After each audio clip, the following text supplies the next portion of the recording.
Okay, we are backstage again here at TEDxOrangeCoast, and I am with Hans Keirstead.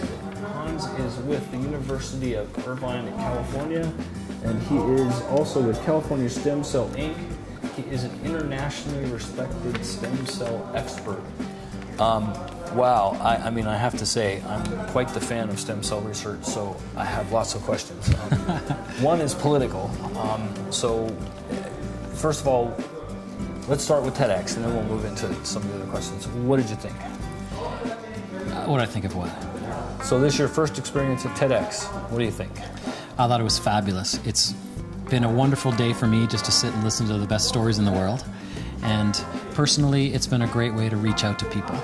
Scientists don't get behind a camera very often, so it's nice to have a reach to inspire some young students. If I do that, I'll consider it a success. That's terrific. So you're pretty well known for your work in stem cells. Let's give folks a little bit of background on what you've been involved in, so why you're here.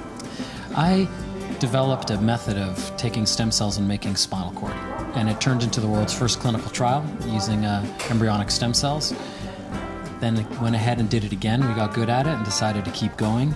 Generated a treatment that we're soon going to test in babies, the leading genetic killer of babies, which is called spinal muscular atrophy. And then most recently, we've paired up with a group at Hoag Hospital, and we have pioneered a treatment for cancer. And we've identified cancer stem cells and a way to attack them in the body. And our clinical results are phenomenal. So let me ask you, some of the challenges, the politics of stem cells, of course, where they come from, and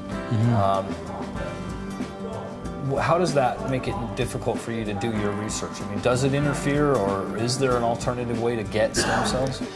Politics follow the populace. Right. So back when this nation was rather ignorant on where we got stem cells from, there was everybody was against it, and there was a great problem. Right.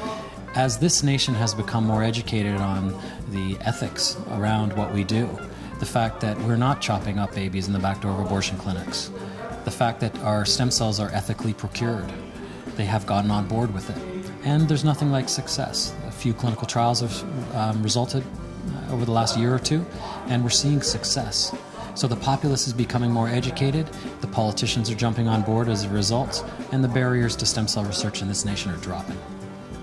So, as I understand it, while there was a full ban here in the United States for a period of time, there were a couple of foreign cities that really put it together. And can you tell me a little bit about that? During the dark years of stem cell research in this nation, the United States experienced a tremendous During the dark years of stem cell research in this nation, we experienced a brain drain. We lost many key scientists to the United Kingdom, to China, and to Singapore. However, one has to realize that there is still more money in the United States and more research institutes than anywhere else in the nation. So the future does look strong, and we're pulling them all back right now. The China experience is an interesting one. As textiles have moved there, as car part manufacturing has moved there, stem cell manufacturing facilities are now moving there.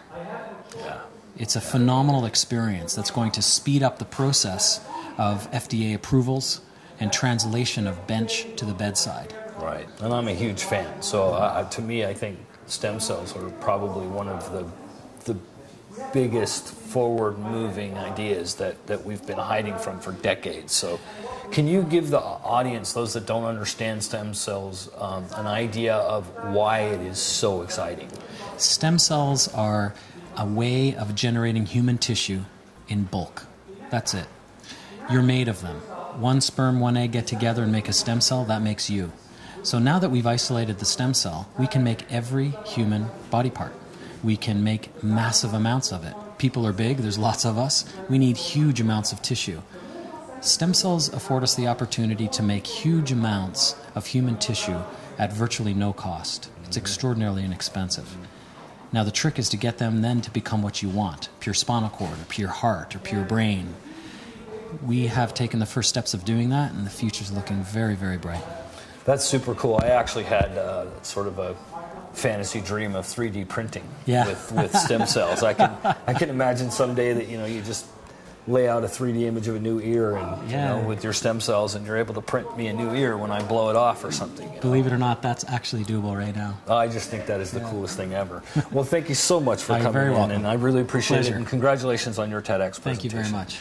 I'm Kevin McDonald, and we're here at TEDx Orange Coast.